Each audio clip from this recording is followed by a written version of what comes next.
خبر شامل کرتے ہیں میلسی سے۔ میلسی ریسکیو 1122 ٹبر سلطانپور نے فرض شناسی اور ایمانداری کی ایک اور مثال قائم کر دی۔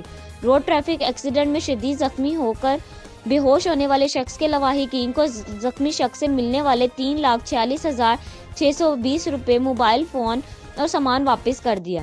تفصیل کے مطابق پل کڈن مترو روڈ ٹبہ سلطانپور کے قریب ایک کار بے قابو ہو کر بجلی کے پل سے ٹکرا گئی۔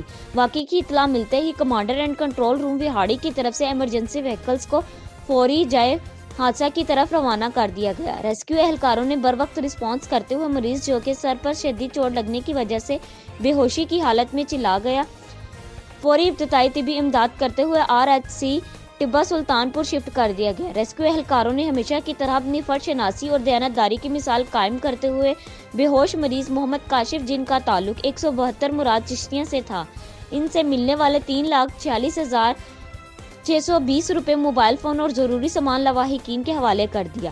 District emergency officer rescue 1122 engineer Danish Khalil نے ریسکیو اہلکاروں کی فرض شناسی پر ان کو شاباش دی اور ریسکیوز کی پشاورانہ مہارتوں کو سراہا۔ Nadeem Mumtaz, bureau chief JN news, Mailsi.